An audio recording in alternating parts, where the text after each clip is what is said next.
Donc bonjour David, et merci beaucoup d'avoir accepté notre invitation sur ce nouveau podcast produit par Calmedica.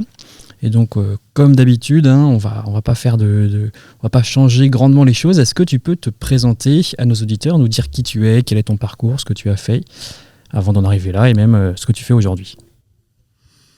Alors, je suis né un vendredi soir, il était 20h30. Et puis par la suite, ça a été une espèce de roman fleuve inintéressant, suffisamment pour que aujourd'hui je suis chef de service d'un service de chirurgie digestive. D'accord. À l'assistance publique des hôpitaux de Paris, dans un groupe hospitalo-universitaire du centre, qui réunit donc Cochin, Necker et l'hôpital européen Georges Pompidou. Et je gère un service de chirurgie qui est spécialisé dans le foie, le pancréas et toute la chirurgie endocrinienne, c'est-à-dire les glandes, la surrénale par exemple, la thyroïde et la parathyroïde. Et en parallèle, je suis professeur à l'université de Paris-Cité. D'accord, ok. Je suis enseignant. Tu as tout de suite eu envie de te lancer dans la santé quand tu étais petit? C'était vraiment le parcours que tu voulais suivre? Exactement, 5 ans. 5 ans directement, c'était décidé que tu ferais ça? Ouais. Alors, j'avais pas anticipé Cochin, faut pas se mentir, je savais même pas que ça existait à 5 ans. Mais j'ai cheminé d'abord par Amiens, et ensuite par l'hôpital Beaujon, et ensuite quelques années à l'Institut mutualiste Montsouris avant qu'on me propose de venir à l'hôpital Cochin. D'accord. Okay. Mais depuis que je suis tout petit. Depuis que c'est tout petit, ok. Donc sur ce podcast, on va parler télésurveillance, on va parler télésuivi, et dans cette première saison notamment, on échange avec des professionnels de santé. Mmh. Et la première question qu'on pose à tous les invités, c'est de savoir comment tu définirais, toi, la télésurveillance, le télésuivi. Quelle est ta définition à toi? Alors habituellement, je vais regarder sur Wikipédia. Là, il n'y a pas, on peut. J'ai pas de Wikipédia. En fait, c'est la possibilité de surveiller. Alors, il se trouve qu'on soigne des malades, donc de surveiller un malade à distance. Donc, en l'occurrence, lorsqu'il n'est pas devant nous, et quand il n'est pas devant nous, c'est en particulier quand il est parti de l'hôpital ou du service dans lequel il a été soigné. D'accord. Est-ce que pour toi, il y a plusieurs modèles de télésurveillance? Je sais que c'est une question, ça revient assez régulièrement devant la table actuellement. Bah oui, il y a plein de manières de surveiller les patients en dehors de l'hôpital, oui. D'accord. Est-ce que tu as des exemples, peut-être des exemples visuels à donner pour les auditeurs qui nous écoutent et ils auront la vidéo normalement, ils ont l'audio surtout. Ils vont pas être déçus de la vidéo, je vous dis tout de suite. Il y a plein il y a d'abord, historiquement, il n'y avait pas de télésurveillance. La télésurveillance, elle était essentiellement réalisée par le médecin traitant. C'est une forme de surveillance à distance. Ensuite, aujourd'hui, on a des centaines de prestataires à domicile qui sont là pour assurer cette surveillance en fonction de la quantité et de la qualité des soins qui sont requis. Et puis aujourd'hui, on est sur des processus qui sont un peu modernes, parfois un peu innovants, où on pourrait éventuellement laisser des capteurs sur les malades qui nous permettraient d'avoir en temps réel des données qui permettraient justement de surveiller ces patients qui sont parfois pas au sommet de la montagne de leur forme. Quand tu dis des prestataires externes, tu entends infirmières, kinés, etc., aides-soignants? Oui, par exemple, ça fait partie des gens qui peuvent intervenir à domicile, mais il y a pas mal d'intervenants. Il y a des ergothérapeutes, il peut y avoir simplement des gens qui sont spécialisés dans les poches, dans les stomies digestives. Il y a des gens qui sont là pour livrer le repas. Enfin, tout ça, c'est pas vraiment de la télésurveillance, mais c'est des gens qui vont assister le malade au quotidien quand il a quitté l'hôpital. D'accord. Donc bon, ça rentre quand même plus ou moins dans la définition d'accompagner le patient à domicile. Ok. Donc pour bien lancer cet épisode, vu qu'on va parler de la télésurveillance appliquée à ta pratique, ce que tu fais tous les jours, comment ça s'applique tous les jours dans ton service, est-ce que déjà tu peux nous expliquer comment ça se passe, une chirurgie du foie, comment ça se passe un petit peu quand toi tu soignes des patients, quand tu les traites? Alors, rapidement, on prend le cas d'un patient qui a un cancer du foie. C'est pas que c'est fréquent, c'est que...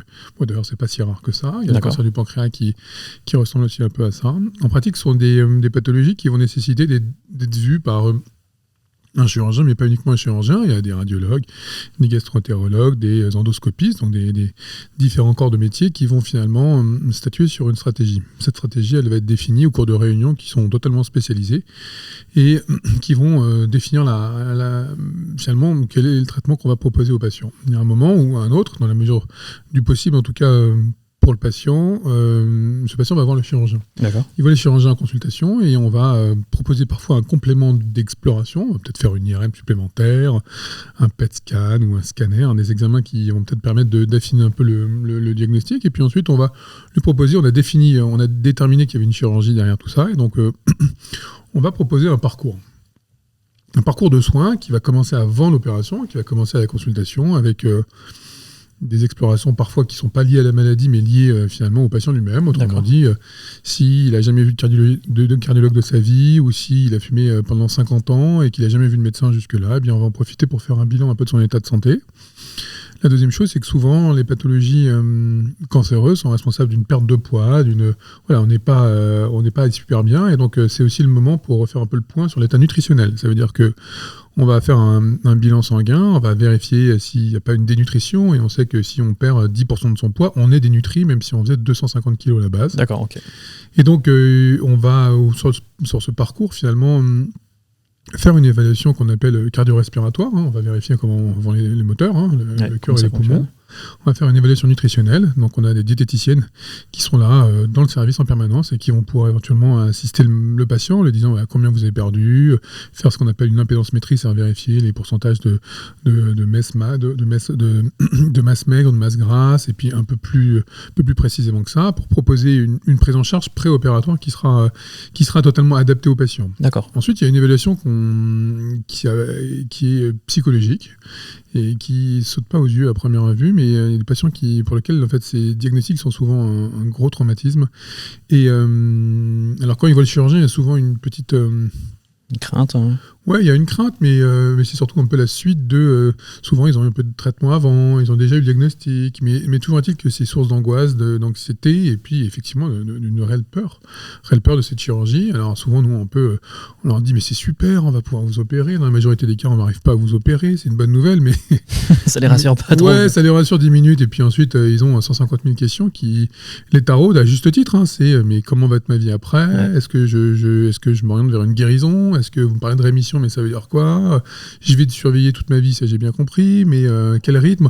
Est-ce que j'aurai un régime par la suite ? Est-ce que je vais pouvoir m'occuper de mes petits-enfants ? Vous voyez, c'est des questions un peu qui sont des questions du quotidien, c'est des questions auxquelles il faut qu'on réponde. Alors c'est pas toujours simple à la consultation quand on leur fait l'annonce de diagnostic d'un cancer, et puis que en fait ils ont déjà eu la chimiothérapie ou ils vont à la chimiothérapeute, puis ensuite on va parler de chirurgie, enfin toujours est-il que ça prend un peu de temps. Ensuite cette évaluation, elle porte aussi sur tout ce qui va être l'opération en lui-même, c'est-à-dire qu'on va vérifier que le patient coagule bien, patati patata. Enfin tout ça, ça prend du temps. Okay. Et ensuite on va leur donner des fiches d'information, des feuilles de consentement, parfois on va leur faire proposer de participer à des études nationales ou locales pour comparer des techniques différentes, tout simplement des produits différents.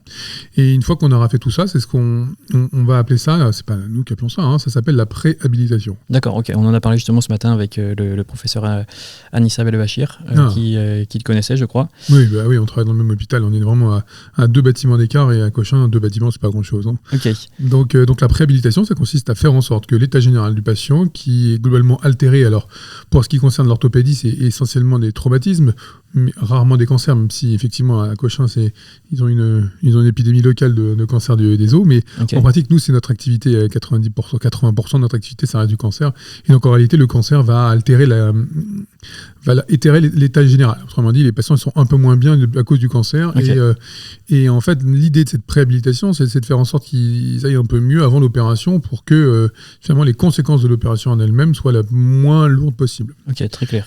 Une fois qu'on a eu cette préhabilitation, eh bien en fait il y a une date opératoire qui va être posée, et puis on va essayer de tout faire pour faciliter leur arrivée à l'hôpital. Et puis une fois qu'ils arrivent à l'hôpital, ils arrivent à l'hôpital le jour d'opération, ils n'arrivent plus la veille.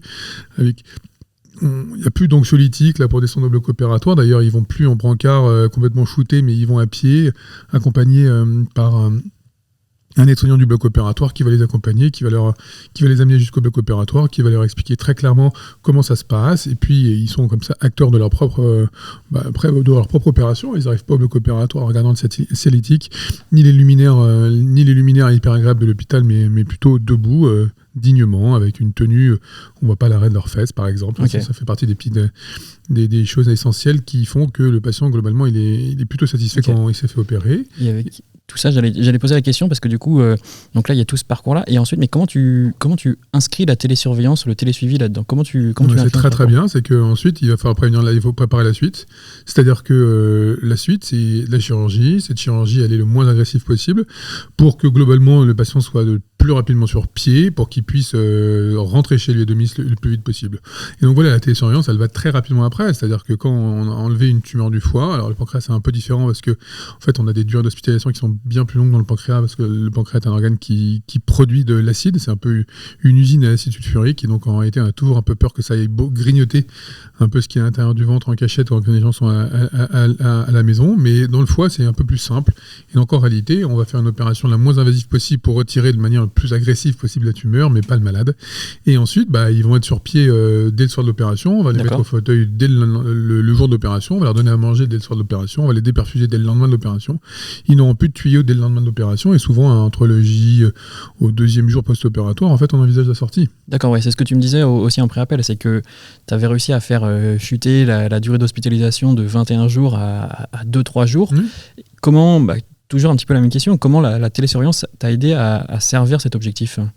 C'est pas très compliqué. Comment ça fonctionne concrètement en fait Mais c'est-à-dire qu'on va faire sortir des patients qui vont mettre après être sortis de l'hôpital à 2 jours, c'est parce qu'on considère que sur le plan médical, il n'y a plus rien à faire. C'est-à-dire qu'en pratique, ils n'ont plus de médicaments en dehors de ceux qu'ils peuvent prendre pour la douleur, et puis ils reprennent leur traitement habituel, ils mangent, ils boivent, ils marchent.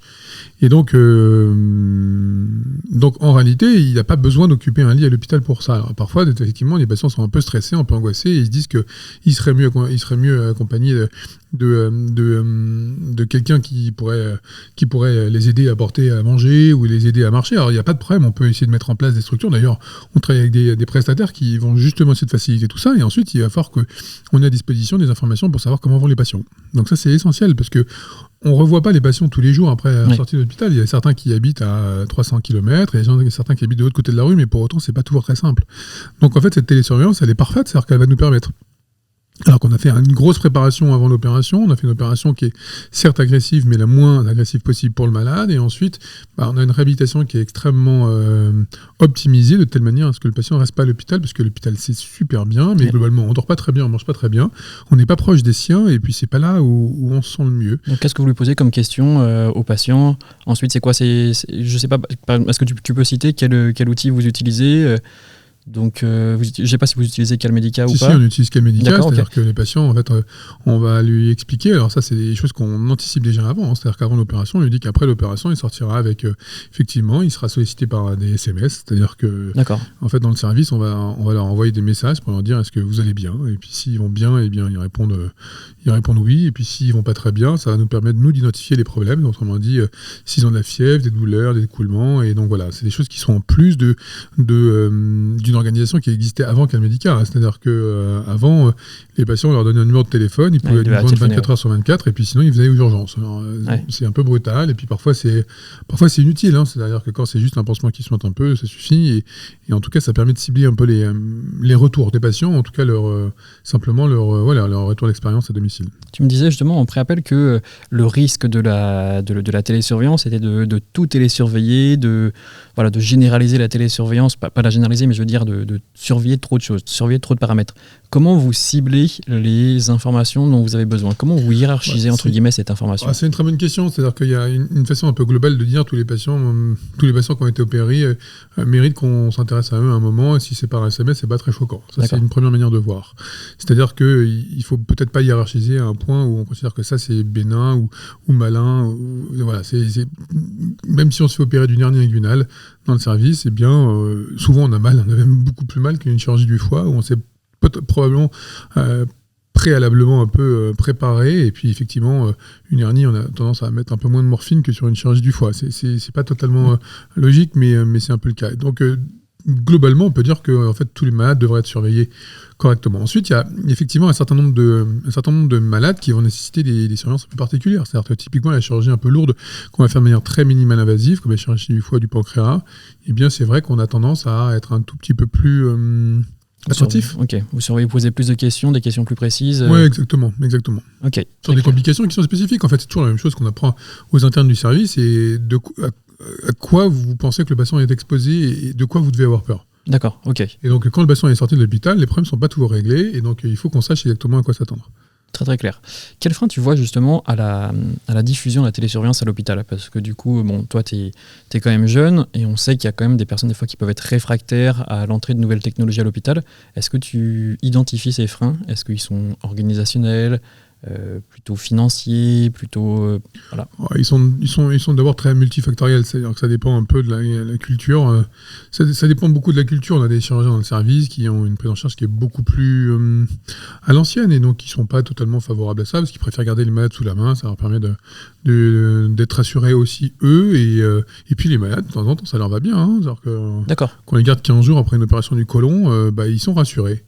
Sauf qu'on a d'autres problématiques, hein. C'est-à-dire que si on surveille les opérations du côlon pendant 15 jours, eh bien, on ne peut plus en opérer. C'est-à-dire c'est pas très compliqué. C'est-à-dire que nous, habituellement, dans le service, on a à peu près entre 10 et 15 entrées par jour. Donc, c'est-à-dire qu'il faut entre 10 et 15 sorties par jour. Bah oui, il faut que ça s'équilibre. Et donc, si on garde les côlons pendant 15 jours, eh ben, on ne peut plus en faire. C'est pas très compliqué. C'est-à-dire qu'on diminue notre activité. D'ailleurs, c'est ce qu'on a observé dans à peu près dans la majorité des hôpitaux en France et en particulier la science publique des hôpitaux de Paris. C'est qu'effectivement, il va falloir changer un peu le paradigme. C'est-à-dire que il y a probablement un certain nombre de malades qui peuvent sortir un peu plus tôt. Alors effectivement, donc, les freins, ils sont simples, c'est la culture, les habitudes, le poids d'habitude. C'est d'habitude, moi je fais comme ça. Hein. Bah, ça, tu nous emmènes sur un super sujet. Comment toi, tu t'es sensibilisé à ces sujets-là? Alors d'abord, je ne suis pas si jeune que ça, je ne suis pas si vieux que ça, effectivement. Donc ça, c'est l'apport de la vidéo qui va pouvoir vous préciser. Moi, je n'ai plus de cheveux du tout, hein, donc ça, je suis extrêmement chauve, donc extrêmement vieux. Et qu'est-ce qui m'a sensibilisé? Non, mais c'est l'innovation. J'ai un attrait pour l'innovation, j'aime ça. Et puis surtout, je pense que ça fait maintenant, ça fait 8 ans que je gère un service. Alors, c'est pas Cochin, avant c'était l'Institut Mutualisme Montsouris. Et les malades n'étaient pas exactement les mêmes, mais je pense que en fait, c'est simplement une culture. Enfin, c'est une culture qu'il faut transmettre, une culture de la qualité qui consiste pas uniquement, la qualité, c'est pas uniquement de garder les patients à l'hôpital pour assurer qu'ils vont bien. Je pense que c'est voilà. Donc après, ce qu'il faut, en fait, il faut convaincre. En fait, c'est pas très compliqué. C'est-à-dire que quand on est arrivé à l'hôpital Cochin, à l'équipe, on nous a dit, mais vous allez voir, il va y avoir des morts, il va y avoir des grands blessés. Et puis, en fait, ils n'arrivent pas. C'est-à-dire que le système est suffisamment bien fait pour que on ait su identifier les problématiques pour que le jour où ils arrivent, on soit là pour arriver à éviter un décès, arriver à éviter une complication grave. Voilà, c'est ça qui est important. Donc la télésurveillance, elle est là pour essayer de faire en sorte que on évite que les patients ils aient des gros problèmes à domicile. Alors après, ça ne veut pas dire qu'ils n'ont pas mal, mais ça, ils avaient déjà encore mal un peu avant. Alors qu'il va falloir optimiser le traitement talgique. On n'a pas retiré les urgences de Cochin n'ont pas fermé, nos numéros de téléphone 24h/24 existent toujours. Mais disons que ça va permettre de sélectionner un peu les cas qui sont... les plus importants. Ouais. Ok, très clair. Et sur cette... est-ce que tu organises, je ne sais pas, c'est une question peut-être un petit peu bête, mais est-ce que tu organises des ateliers de sensibilisation à ces nouvelles technologies, à la télésurveillance, ou c'est uniquement prouvé par les actes? Ça fonctionne, donc bah... Non, on n'organise pas d'ateliers parce qu'on n'a pas énormément de temps. Après, je pense qu'effectivement, il n'est pas totalement exclu qu'on puisse organiser ça avec l'aide, par exemple, de Calmedica pour essayer de sensibiliser les soignants. Alors, les soignants, aujourd'hui, ils ne sont pas très nombreux. Hein, ils sont pas tous. Ils ont parfois changé un peu de vie et on peut comprendre. Hein, mais c'est-à-dire qu'en fait, elles sont un peu débordées par le soin. C'est-à-dire que déjà, elles s'occupent du quotidien des patients qui sont hospitalisés et elles ne sont pas toujours extrêmement sensibilisées à l'après. Alors après, il y a... La consultation, c'est on a des équipes spécifiques qui sont là pour gérer les pansements, parfois répondre aux appels. Et donc, eux, oui, effectivement, l'équipe de la consultation, c'est les gens qui sont amenés à revoir les patients. De toute façon, la consultation post-opératoire, eux, ils sont un peu sensibilisés. Ils savent qu'on a la possibilité de pouvoir avoir des informations sur les patients qui sont opérés. D'accord, très très clair. Comment tu vois cet écosystème de la télésurveillance évoluer dans le futur? C'est intéressant parce que c'est-à-dire qu'il n'y a pas 1 milliard de... possibilités d'application. Non, ici, il y a 1 milliard de possibilités d'application, mais il n'y a pas 1 milliard de personnes qui sont totalement ouvertes à ça. C'est ça que je veux dire. C'est-à-dire qu'en réalité, bien sûr, il y en a plein. Et à partir du moment où il y a une équipe un peu dynamique, jeune et un peu ouverte à tout ça, eh bien, en fait, les gens viennent nous voir assez naturellement et c'est vraiment hyper agréable. Et donc, on a des gens qui nous proposent des solutions hyper, parfois étonnantes. Vous voyez ce que je disais tout à l'heure, c'est laisser un capteur sur le patient en disant, voilà, on va recueillir ça comme données. Eh bien, c'est hyper intéressant. Alors, la question, c'est qu'est-ce qu'on va faire de ça ? Ça, c'est une vraie question. Ça, je ne sais pas encore très bien y répondre. Qu'est-ce qu'on va faire de ces éléments qu'on n'a pas l'habitude d'analyser, de surveiller, de télésurveiller ? Et donc, qu'est-ce qu'on va faire de ces éléments et puis qui va les analyser ? Ça, c'est un parce problème. Que finalement, c'est ça. C'est que si on parle de manque de personnel, s'il manque du monde pour analyser... Ah oui, et puis nous, on ne pourra pas. C'est-à-dire que ce n'est pas au docteur de l'hôpital de vérifier, savoir si la tension, la fréquence... on ne sait pas gérer ça. C'est-à-dire que c'est pas... Voilà, on ne sait pas gérer ça parce qu'on ne l'a jamais recueilli à domicile. Mais ça veut dire que ça va probablement être... T'imagines quoi, de nouveaux métiers ? Nouveaux métiers, voilà, c'est ça. Ça s'appelle des nouveaux métiers, effectivement. Où il y aura des gens qui vont être... Alors après, il y a toujours la même chose. C'est-à-dire qui va appartenir ces données ? Ça veut dire aux patients, évidemment, et donc pas à l'hôpital. Et qui va les analyser ? Et comment on va les analyser ? Et comment on va les tenir compte ?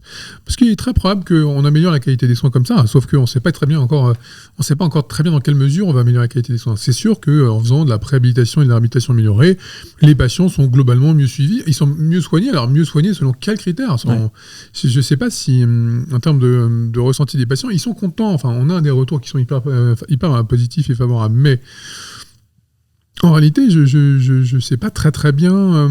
J'ai l'impression qu'on navigue encore à vue, mais ce n'est pas désagréable. C'est une navigation qui est agréable parce qu'on sait où on va, on a tous les mêmes idées, c'est d'essayer d'améliorer la qualité des soins. Oui, au moins, il y a une ligne de mire, on sait qu'on va vers là. Ok, ça c'est hyper intéressant. C'est vrai qu'on n'en a jamais discuté de la création de nouveaux métiers. C'est un sujet qui a été rarement abordé, mais c'est vrai que c'est un vrai sujet, quoi. Ça veut dire que oui, il y aura probablement des soignants. Enfin, je vois assez bien des infirmières qui seront là pour analyser. Alors, dans les pays anglo-saxons, en particulier en Angleterre, il y a ce qu'on appelle les clinical nurses. Alors, j'invente rien, c'est un truc qui existe depuis 25 ans et qui sont en charge globalement d'une centaine, voire 200 patients. Alors, c'est des 200 patients plutôt simples. Et puis, je pense que par rapport à la chirurgie, ça peut être un peu moins que ça, même une trentaine de patients à gérer. Et il n'est pas totalement inconcevable que ces nouvelles infirmières qu'on appelle des IPA de pratique avancée, eh bien, elles pourraient éventuellement avoir à gérer ça. Ce qui n'est pas très choquant, c'est-à-dire qu'on leur proposerait éventuellement de renouveler les ordonnances. Alors, c'est de la délécation de tâches, et ça se fait énormément dans plein d'autres métiers que la chirurgie, mais peut-être qu'il va falloir qu'on le fasse aussi, et en tout cas, moi, je vois ça d'un très très bon œil, à la condition que ce soit fait et encadré, évidemment, et qu'on ait globalement des abats qui nous disent, voilà, là, ça se passe pas bien, là, c'est très bizarre qu'il ait ça comme réponse ou comme réponse physiologique, et donc, qu'est-ce qu'on va faire derrière ? Voilà, il y a encore un immense arbre décisionnel à créer, mais on sera là pour le faire en tout cas. Très très clair. Pour revenir un petit peu sur le patient, est-ce que tu as des problèmes à enrôler des patients dans l'usage de la télésurveillance, du télésuivi ? Et si oui, est-ce que tu les as identifiés ? Est-ce que tu as identifié ces freins et comment tu y réponds ? Alors, c'est pas hyper simple de répondre à la question, mais c'est un peu comme dans l'enseignement. C'est-à-dire que quand on pose la question à des étudiants, est-ce que c'était bien ce cours ? Souvent, ils disent ah ouais, c'était vachement bien. Et en fait, la réponse est que je me dis, mais finalement, quelle que soit la qualité du cours, en fait, ce qu'il veut, c'est ce que l'étudiant veut, c'est qu'on s'occupe de lui. Ouais. Et c'est pas très choquant. Et vous savez quoi ? C'est à peu près la même chose pour les malades. C'est-à-dire qu'en réalité, même si je suis pas sûr que tout le monde, ça amuse tout le monde qui s'est fait opérer d'un ongle incarné d'avoir un capteur qui lui dit sa tension en permanence, mais quand on voit le nombre d'objets connectés qui sont vendus par an par des grandes marques ou des petites marques, on se dit qu'il y a probablement un attrait quand on prend notre téléphone et qu'on voit le nombre de pas qu'on fait, et que je crois qu'en pratique on est capable de me dire si je suis un peu trop, d'ailleurs je suis un peu trop gros par rapport à ma taille. C'est-à-dire que la santé intéresse tout le monde et effectivement on sent bien qu'il y a une espèce d'engouement majeur. Donc pour répondre à la question, c'est non, on n'a pas énormément de problèmes avec ça, sauf évidemment des patients qui n'ont pas de téléphone, mais alors d'abord, l'hôpital Cochin est dans le 14e arrondissement de Paris, plutôt au centre, à côté du 5e. Donc, on a une population qui, même si elle a 94 ans, je peux vous dire qu'elle a un smartphone et est capable de répondre à SMS. C'est intéressant, ça aussi. C'est très Paris-centré, ce qui est à la fois totalement vrai, totalement faux. Autrement dit, voilà, j'ai eu l'avantage d'avoir été dans des endroits assez différents. Je me rappelle en Picardie, c'était pas la même problématique. C'est intéressant. On parlait plus de pigeons voyageurs pour faire passer des messages que de SMS. C'est intéressant de dire que finalement il y a une télésurveillance pour une zone géographique. Mais en fait, ça dépend de la population. De la population, des pathologies. Ça dépend des populations qu'on draine. Il y a des chirurgiens, il y a des équipes. Enfin, on s'en fout du chirurgien, mais il y a des équipes qui drainent des patients qui sont très loin. Quand les patients ils habitent à Alger, il va falloir qu'on trouve une solution pour qu'ils leur convienne aussi à eux. Alors encore une fois, je trouve que le SMS est facile, le mail c'est à peu près facile, mais moins que le SMS parce qu'ils communiquent comme ça aussi. Et donc voilà, il y aura probablement des choses, encore un peu d'éducation à faire, mais encore une fois, c'est des choses qu'il va falloir anticiper dès maintenant et peut-être le plus tôt possible. Autrement dit, avant l'opération, c'est pas de dire ça, vous sortez demain, mais on va vous envoyer des SMS. Est-ce qu'il serait bien gentil de répondre ? D'accord, ok, très très clair. Une autre question, ça qui va intéresser peut-être les entrepreneurs qui lancent des solutions de télésurveillance, etc. Qui valide l'essai d'une nouvelle solution de télésurveillance à l'hôpital. Par qui ça passe ? Est-ce que c'est toi qui donnes ton aval ? Oui, moi je donne mon aval. Après, encore une fois, Après, il y a une direction de l'hôpital. Mais voilà. C'est ça. Donc ça discute en permanence. Tu es en permanence en discussion avec eux. Oui, alors typiquement sur Cal Médica, ça a déjà été développé à la paix, ça a déjà été développé à Cochin. Donc nous, on est pour le coup, on est des suiveurs, on n'est pas des candidats. Mais c'est vrai que s'il y a des solutions un peu plus innovantes, c'est le cas dont je vous parlais du capteur. Ça, c'est typiquement des choses sur lesquelles, bien sûr, la direction est sollicitée. C'est important. C'est les malades de l'hôpital, c'est les malades de l'assistance publique. Donc il faut évidemment que tout ça soit fait en accord avec eux. C'est intéressant que tu dises que y a eu des échanges, finalement vous êtes entre guillemets suiveurs sur ces thématiques-là. C'est-à-dire que c'est pas parce qu'on dit souvent que des fois ça peut être siloté quand même à l'hôpital, c'est que chaque service est un petit peu indépendant. Il y a quand même des partages de bonnes pratiques entre vos services. Est-ce que ça vous arrive de faire des bilans d'expérience, de dire... Après, ça dépend un peu des hôpitaux. Par exemple, dans notre GHU, on a des hôpitaux qui sont colossaux. Après, si vous comparez Saint-Antoine, Thonon et la Pitié-Salpêtrière, c'est aussi énorme. Mais c'est-à-dire que partie des grosses structures. Donc effectivement, on peut pas soustraire au fait que chaque hôpital a sa propre identité, sa propre âme et est capable de proposer des solutions un peu différentes. Après, je trouve que ces GHU, ces groupes hospitaliers universitaires, ils nous permettent de nous voir déjà, de nous réunir. Et typiquement, en chirurgie digestive, on a créé une fédération entre l'hôpital européen Georges Pompidou et Cochin. On fait le même métier. D'accord. On est complémentaires sur nos activités. On ne fait pas exactement la même chose. Et donc, en fait, ils ont des bonnes idées qu'on récupère à Cochin et inversement. Donc, déjà, c'est un bon point. Après, effectivement, ça reste encore un peu du silo. Mais on est assez proche, par exemple, de la chirurgie thoracique, qui fait une activité à peu près similaire. En orthopédie, c'est un peu différent. Les fonctionnements sont un peu différents. Les malades sont un peu différents aussi. Allez, encore 2 petites questions. Est-ce que tu as une happy story, avec mon accent anglais qui est incroyable, de patients que tu as pu suivre avec la télésurveillance qui t'ont dit « Ok, c'est génial, ça m'a permis de faire ça » ou « Ça les a permis de les sauver », je sais pas. Non, j'ai pas d'histoire comme ça, mais après, les petites histoires, c'est des histoires de gens qui sont heureux. D'accord. Des histoires de gens qui ont traversé un moment de leur vie, une épreuve qui est difficile, auquel ils ont été confrontés à la maladie, parfois un peu plus, c'est-à-dire qu'ils ont senti qu'ils n'étaient pas très très très loin d'avaler leur livret de famille. Donc, et ils ont rencontré des gens humains, ils ont rencontré des gens qui les écoutaient, qui les entendaient, et qui prenaient en compte ce qu'ils disaient et qui les ont soignés, et avec un personnel qui est empathique, à l'écoute, et que même si c'est souvent difficile de partir de l'hôpital, les gens nous le disent, ils nous disent attendez, avant on a envie de se lever, on appuie sur une sonnette, il y a quelqu'un de gentil qui vient de nous lever, et puis quand on a faim on appelle, et puis quand on a envie d'aller uriner, on appelle, et puis voilà, et puis quand on rentre à la maison au bout du 2e, 3e jour, c'est sûr qu'on est un peu tout seul. Et bien en fait c'est ça la télésurveillance, c'est le fait de faire en sorte que le patient il soit pas seul, et que s'il a des difficultés, on soit là pour lui. Et donc en réalité, c'est pas une happy story avec un type qui a fait un arrêt cardiaque et qui heureusement juste avant l'arrêt cardiaque il nous a envoyé un SMS qu'on a massé à la Fnac d'Eterne. Non, pas du tout, c'est pas ça. C'est des gens qui sont contents de nous avoir rencontrés, et nous aussi on est contents d'avoir pu les aider et de faire en sorte que globalement, si un jour ils ont de nouveau une maladie, on sera là pour les aider à nouveau sur les mêmes procédés, avec une prise en charge un peu innovante, mais toujours basée sur le patient et l'humain. D'accord. Très très clair, franchement je trouve que c'est super bien dit. J'ai répété mon texte avant. Non mais c'est super bien dit, c'est vraiment très très bien dit. 2 heures de métro pour ça. pour répéter. J'ai répété, j'avais tout dit. La dernière question du coup de ce podcast, si tu avais une baguette magique, à quoi ressemblerait ton hôpital parfait avec le juste ce qu'il te faut de télésurveillance? Peut-être qu'un jour, j'aurai l'occasion de choisir ce que c'est que l'hôpital parfait. Pour l'instant, j'en suis encore un peu loin. L'hôpital parfait, il n'y a pas d'hôpital parfait. Un hôpital parfait, c'est là où les gens, c'est là où les patients qui sont malades, ils vont pouvoir se faire soigner avec, encore une fois, beaucoup d'humanité, beaucoup de bienveillance et beaucoup de qualité. Et en fait, un hôpital parfait, c'est un hôpital où le parcours des patients, la qualité des soins, elle est optimisée. Elle est optimisée pour qu'elle soit à la fois très personnalisée, autrement dit qu'elle soit très centrée sur le patient, et puis qu'elle soit aussi adaptée à nos ressources. C'est-à-dire qu'un hôpital parfait, c'est pas un hôpital où on a 1000 infirmières, parce que je suis pas sûr qu'avec 1000 infirmières, on fera un hôpital parfait. C'est un hôpital où, globalement, les patients soient bien soignés. Donc, c'est encore, un hôpital parfait, c'est un hôpital où on soigne bien les malades, ils sont bien soignés, avec une qualité, avec une bonne qualité des soins, et puis avec un personnel soignant qui soit là de manière optimale, optimisée, adaptée, et qu'ils puissent aussi travailler dans les bonnes conditions. Alors évidemment, ça fait le lien avec tout ça. Ce que je leur dis tous les jours, je leur dis la priorité absolue dans le service, c'est les malades, et puis la deuxième priorité absolue, eh bien, c'est la qualité de travail. Donc, en fait, un hôpital parfait, c'est un hôpital où les malades soient très bien soignés et le personnel puisse travailler dans des bonnes conditions. Eh bien, on retiendra ça comme mot de la fin, un hôpital où les patients sont très bien soignés et où on travaille dans de bonnes conditions. Donc, merci beaucoup, David, pour cet épisode. Et puis, on va regarder les prochaines expérimentations que tu vas faire dans ton service. Avec grand plaisir. Merci beaucoup. À bientôt. À bientôt.